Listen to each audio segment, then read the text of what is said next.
Good morning everybody.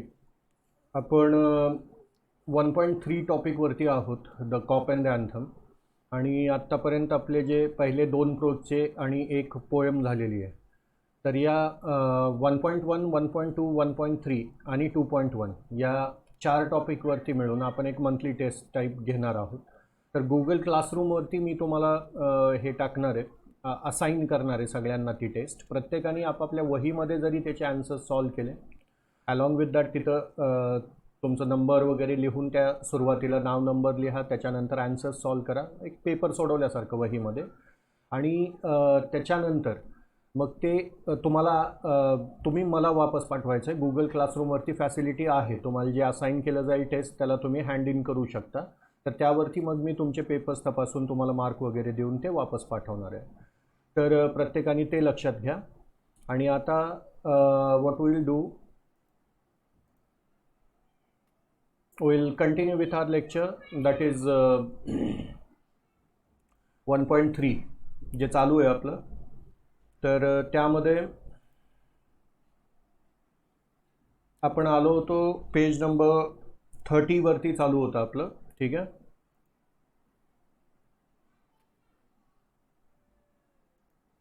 We were on page number 30. We have seen that Soapy is trying hard to get into the prison so as to protect himself from the cold winter that is coming upon.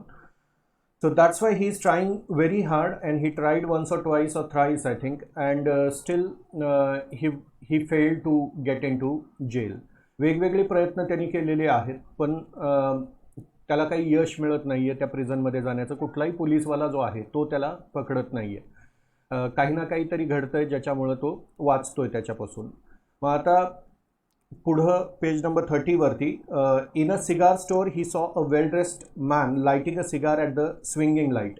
He had set his silk umbrella by the door on entering. Soapy stepped inside, grab the umbrella and sauntered off with it slowly. आता सोपीने काय केलं, पुढचा प्रयत्न त्याचा की निघाला तो पुढं, आणि त्यांनी पाहिलं की एका सिगार स्टोअरवरती एक माणूस जो आहे तो त्या हँगिंग लाईट, जे दुकानावरती अशा हँग करणाऱ्या लाईट्स वगैरे लावलेल्या असतात, तर त्याच्या खाली थांबून तो सिगार विकत घेतोय, सिगार लाईट करतोय. आणि त्यांनी त्याची छत्री जी आहे ती दुकानाच्या दरवाजाच्या तिथं ठेवलेली आहे. मग सोपी जातो आणि सरळ ती अम्ब्रेला उचलतो, silk umbrella, and he sauntered off. That means he started walking slowly. ठीक आहे, walk in a relaxed manner. हातात छत्री घेऊन निवांतपणे तो पुढं निघाला. The man at the cigar light followed hastily. My umbrella, he said sternly. एकदम सिरियसली तो माणूस त्याला म्हणतो की ही माझी छत्री आहे. Oh, is it? sneered सोपी. सोपी जो आहे तो जरासं त्याला मॉक केल्यासारखं, चिडवल्यासारखंच म्हणतो, खरंच का, तुझी आहे का वगैरे. ॲडिंग इन्सल्ट टू पिटी लार्सनी. एक तर त्यांनी चोरी केलेली आहे त्याच्या पर्सनल प्रॉपर्टीची, आणि वरून तो त्याला मॉक पण करतोय. So this is a adding to that लार्सनी. त्या थेफ्टला ॲड करून पुन्हा तो त्याला चिडवण्याचा प्रयत्नही करतोय. आणि तो काय म्हणतोय, well, why don't you call a policeman, I took it, your umbrella, why don't you call a cop, there stands one on the corner. तो म्हणतो की मग तुझी अम्ब्रेला आहे तर जा पोलिसाला बोलव, तिथं थांबलाय बघ, त्याला बोलव. The umbrella owner slowed his steps. आणि असं ऐकल्यानंतर तो अम्ब्रेलाचा जो ओनर होता त्यांनी त्याची पावलं जे आहेत ते थोडे स्लो केले, मंदावला तो. Soapy did likewise with a premonition that luck would again run against him. The policeman eyed at the two curiously. आता दुरून तो पोलीसवाला ह्या दोघांकडे बघत होता. आणि आता लकीला वाटायला लागलं. प्रिमॉनिशन म्हणजे काय, strong feeling that something is about to happen, especially something unpleasant, काहीतरी वाईट घडणार आहे. आता सोपीचा प्रयत्न काय आहे की पोलीसवाल्यांनी पकडावं, जेलमध्ये जावं. आणि जेव्हा मग तो अम्ब्रेला चोरतो, तो अम्ब्रेलाचा ओनर काय करतो की त्याच्याकडे येण्याची पावलं जी आहेत ते जरा मंदावतात. त्यामुळे त्याला आता भीती वाटायला लागते की बहुतेक हा माणूस काही करणार नाही, पोलिसांना बोलवणार नाही, आणि पुन्हा त्याचा प्रयत्न जो आहे जेलमध्ये जायचा तो फसणार आहे असं त्याला वाटायला लागलं. त्यामुळं with that premonition, so there was a policeman who eyed at them. ज्यांनी पाहिलं यांच्याकडं. Of course, said the umbrella man, well, you know how these mistakes occur. if it's your umbrella. आता तो जो अम्ब्रेलाचा ओनर होता तो सोपीला काय म्हणतोय की अरे चुकून झालं असेल माझ्याकडून वगैरे असं म्हणतो. I hope you will excuse me. I picked it up this morning in a restaurant. If you recognize it as yours, why? I hope you will. ठीक आहे. ऑफकोर्स इट्स माइन सेट सोपी सॅवेजली. जरा रागाने सोपी म्हणतो की हो खरंच माझी आहे, पण त्याचा राग काही त्या अम्ब्रेलाबद्दलचा नाही, त्याचा राग आहे की त्याचा जो प्रयत्न आहे तो फसताना दिसतोय. आता तो माणूस म्हणतो की माझी चूक झाली असावी. ओके, अम्ब्रेला जर तुझी आहे तर मी असेल, कारण की एका रेस्टॉरंटमध्ये मी सकाळी ती घेतली होती आणि बहुतेक मग तुझी आहे तर राहू दे तुला. The x umbrella man retreated. आता जो अम्ब्रेलाचा ओनर होता तो रिट्रीट झाला, म्हणजे वापस निघून गेला. The policeman hurried to assist a tall blonde in an opera cloak across the street in front of the street car that was approaching 2 blocks away. आणि जो पोलीसवाला होता जो त्यांच्याकडे बघत होता तो आता एका दुसऱ्या ब्लॉन्डला मदत करण्यासाठी दुसऱ्या साईडला गेला. ब्लॉन्ड म्हणजे काय, ते पिवळसर केस असलेल्या महिला ज्या असतात. Okay, in an opera cloak. Opera cloak म्हणजे ओपेरामध्ये घातले जाणारे असे क्लॉक, ओपेरा पाहायला जाताना वगैरे घातले जातात असेही. मोठा कोट, ओव्हरकोट वगैरे असतो तशा टाईपचा. अप्रोचिंग 2 blocks अवे, थोड्याशा अंतरावरती तिला मदत करायला गेला. Soapy walked eastwards through a street damaged by improvements. He hurled the umbrella angrily into an excavation. आता सोपी तिथून रस्ता जिथं खराब झाला होता, जिथं रस्त्याचं काम चालू होतं अशा ठिकाणाहून पुढं जायला लागला. तिथल्या खड्ड्यामध्ये त्यांनी ती अम्ब्रेला टाकून दिली. He hurled the umbrella angrily into an excavation. He muttered against the men who wear helmets and carry clubs. Now he is muttering. Mutter करणं म्हणजे पुटपुटणं, काहीतरी रागाने पुटपुटतोय तो त्या लोकांबद्दल. कुठल्या लोकांबद्दल? जे वेअर हेल्मेट. नॉर्मली कोण हेल्मेट घालतं तर पोलीस हेल्मेट घालतात, आणि कॅरी क्लब्स म्हणजे हातामध्ये ज्यांच्या काठी असते, म्हणजे तो पोलिसांना उद्देशून बोलतोय की त्या लोकांवरती त्याला राग आहे की का ते मला पकडत नाही आहे. Because he wanted to fall into their clutches. कारण की त्याला काय, त्यांच्या क्लचेसमध्ये सापडायचं होतं. म्हणजेच काय, they should catch him and put him in jail. They seem to regard him as a king who could do nothing wrong.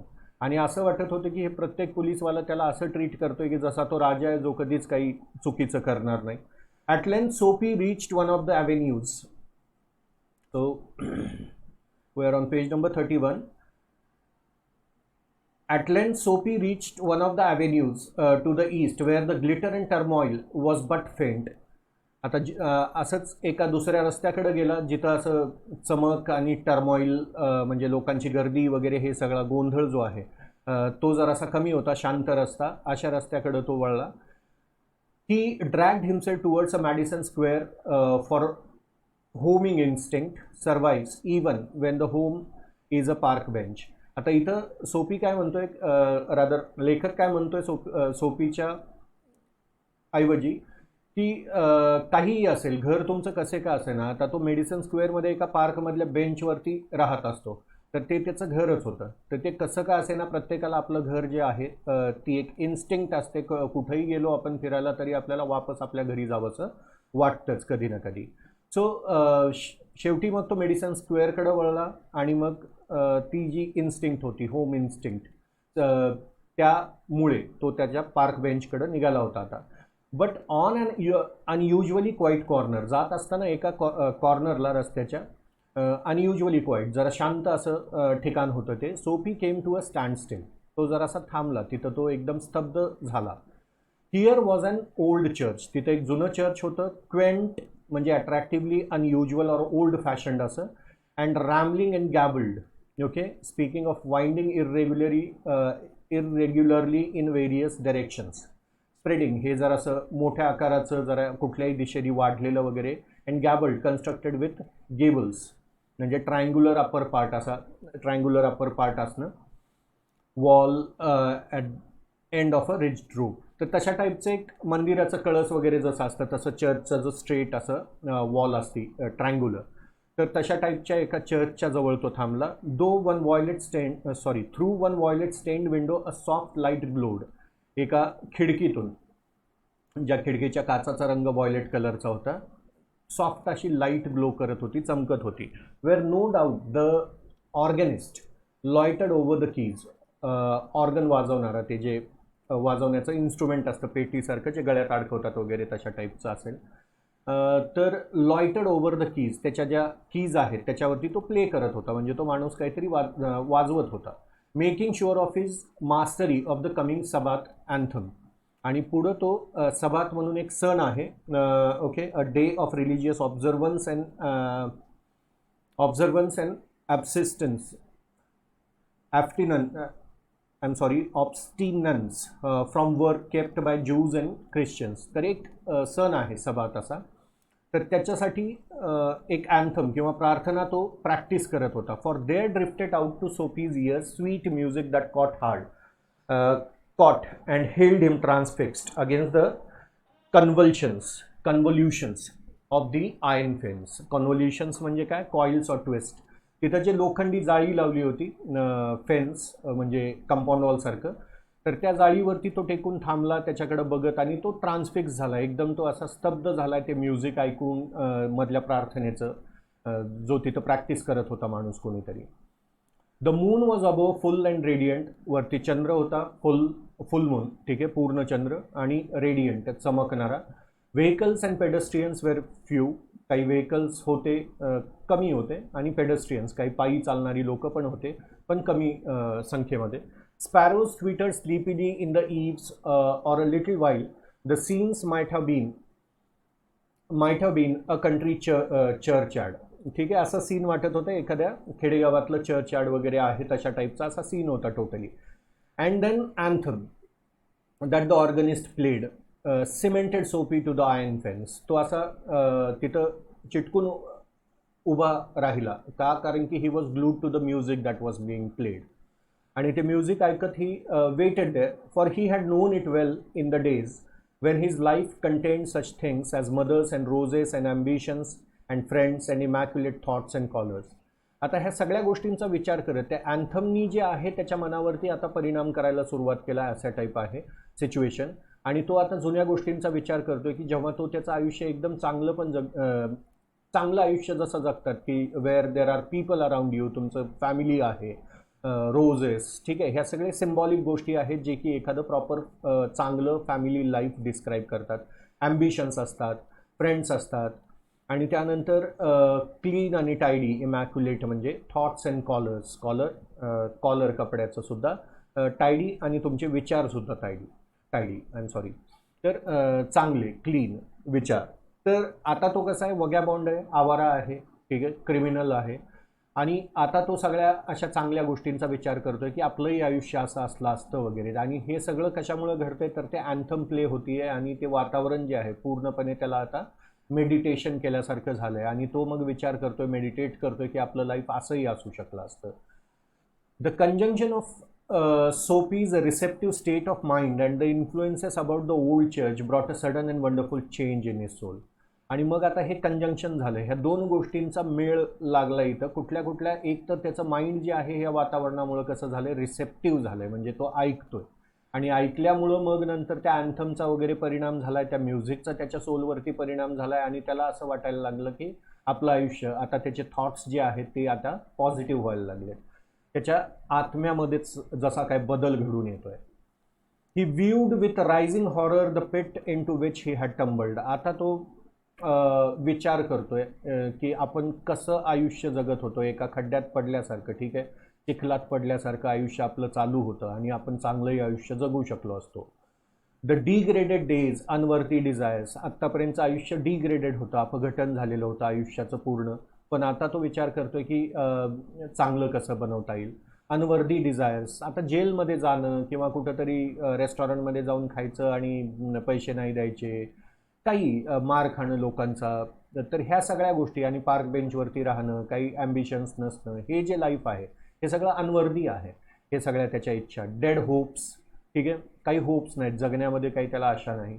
Rect faculties and base motives that made of his existence. सगळ्या त्याच्या faculties म्हणजे विचार करण्याची जी पद्धत आहे, त्याची मानसिकता वगैरे सगळी अशी वाईट, गजलेली वगैरे अशा टाईपची झालेली आहे. काही मोटिव्स नाही, बेस मोटिव्स, फक्त अन्न खाणे, जगणे, एवढंच त्याचं motive, like an animal, okay, असं तो आयुष्य जगत होता. पण आता त्याच्या एक्झिस्टन्सबद्दल त्याला आता मनामध्ये विचार यायला लागलेत.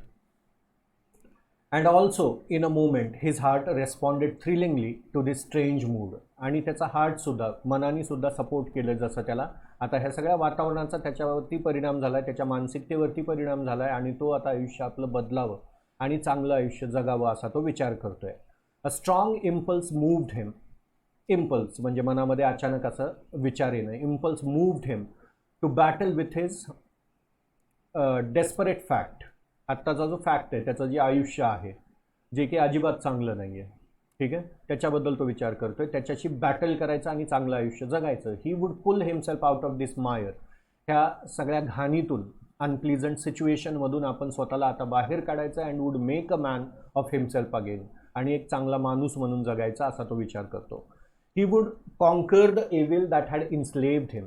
ही is now saying that he would conquered, जिंकेल तो. कशावरती विजय मिळवणार आहे? तर ज्या एविलनी, ज्या वाईट विचारांनी त्याच्यावरती त्याला त्याचा गुलाम बनवलंय, तर त्या वाईट विचारांपासून स्वतःला मुक्त करून तो आता एक चांगलं जीवन जगणार असा तो विचार करतोय. There was time he was young eight. आणि असंही तो जास्त काही वय नव्हतं त्याचं, यंग होता, त्यामुळं आत्ताही त्याला चान्स होता त्याचं आयुष्य सुधरवण्याचा. He would resurrect. रिसरेक्ट होणं म्हणजे काय? रिस्टोर टू लाईफ, जसं पुनर्जन्म वगैरे. So he thought that he would resurrect his old eager ambitions and pursue them without faltering. कुठली चूक न करता, okay, without losing any strength of his, he would try and achieve something, a good life. That's what he was thinking about. Those solemn but sweet organ notes, ठीक आहे, ज्या शांत अशा, सुंदर अशा त्या नोट्स, म्युझिकल नोट्स ज्या ऐकायला त्याला येत होत्या. Sweet organ notes had set up a revolution in him. त्या मनामध्येच त्याच्या अशी क्रांती घडवून आणलं त्या म्युझिकने वगैरे असं म्हटलं गेलंय. He would tomorrow he would go into the roaring downtown district and find work. आणि त्यांनी विचार केला, he thought to himself that now he will go to the downtown. शहरामध्ये जाईल तो, and what he will do, he will find a job for himself, find work. A fur importer had once offered him a place as a driver. He would be somebody in the world, he would.